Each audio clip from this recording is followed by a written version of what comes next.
We're winding down 2024, which means many people are already looking ahead to 2025. Now, one of the biggest things on people's minds, travel. So where's the best travel destinations that you should consider booking next year? Hillary Reinsberg, head of travel and lifestyle content for Chase, joins us now with her top spots to check out. Hillary, good to have you with us. How are you? I'm great. Thanks for having me. Excellent. So Chase Travel created its list of the top places to travel next year. What are some of those places that we can now reveal? Yeah, we created our list of 25 trips to take in 2025. It's based on trends, new openings, as well as data and insights from our travel advisors that we work with. So yeah, a couple favorites. One of my absolute favorites is Greenland, which might not be a typical destination you think of, but actually they are going to be launching a flight from Newark to Greenland for the first time this summer on United Airlines. Next up, another favorite that I have is Thailand. Yesterday, we saw the trailer for White Lotus drop for the next season, and that season's going to be based in Thailand. So that's another exciting one that we definitely think there will be a lot of interest there. Another favorite is Rwanda, which offers the opportunity to actually go trekking with gorillas. You basically climb a mountain and hang out with some gorillas. We've also seen a lot of hotel openings, even some luxury cruises in the area. So that continues to be sort of an up-and-coming emerging destination for definitely adventurous travelers. Next up, we have Peru. Machu Picchu is, of course, a bucket list for many people. Also has an amazing food scene in cities like Lima and Arequipa. And finally, a little closer to home, I know those are all some pretty big trips. We have Miami.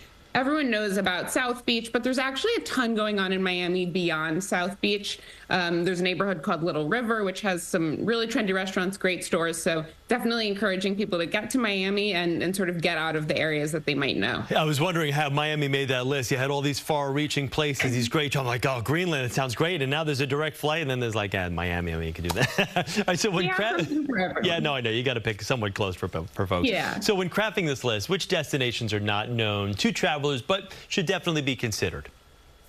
You know, we heard a lot last summer about overcrowding and over-tourism and really high temperatures in some European cities. So we actually selected 2 European cities that might be a little bit more under the radar for people. So we have Antwerp and Warsaw on the list.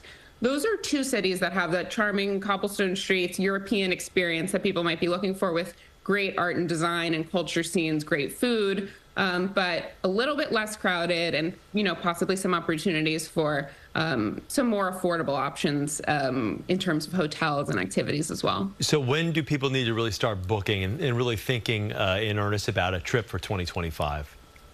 Earlier is always better. You're going to have the luxury of better picks in terms of getting into hotels, better seats on the plane. Nobody wants to sit in the back. So we always recommend really booking as early as you can. Though we do have some recommendations for last minute trips. Of course, Miami always has tons of flights from New York. And we also recommended a Southern California road trip. Also tons of flights to LA. So that's also one that you can probably book a little bit more last minute. All right, before I do let you go, I want to ask you about trends in 2025. What are we looking at here now? Now that people are traveling in earnest, planes are packed, airports are packed, travel is back. You know, we've seen some interesting luxury openings in new destinations. There's a Six Senses Resort, which is a luxury group that has opened in Grenada for the first time. So that's sort of an interesting one. Some other destinations that may not be as well known to travelers with luxury resorts opening. We've definitely seen the pop culture trend. People want to visit places that they may have seen on TV. That's with that Thailand example. We've also seen an interest in train travel, which is an interesting one. Some luxury trains that have opened in Vietnam and Italy, as well as just, even the more commuter trains as a way to get around, and people being excited about that as a new sort of mode, an old but new mode of travel. Hillary, thank you. Have a happy holiday. You have any travel plans for you that are coming up? I'm going to Miami. All right, well, there you go. There you go. Tell us how it is. I will. All right. Thank you very Hillary, much. have a very happy holiday, and thank you so much for being with us here today. We appreciate it. The head of travel and lifestyle content for Chase. For more stories about holiday travel, head to CBSNewYork.com.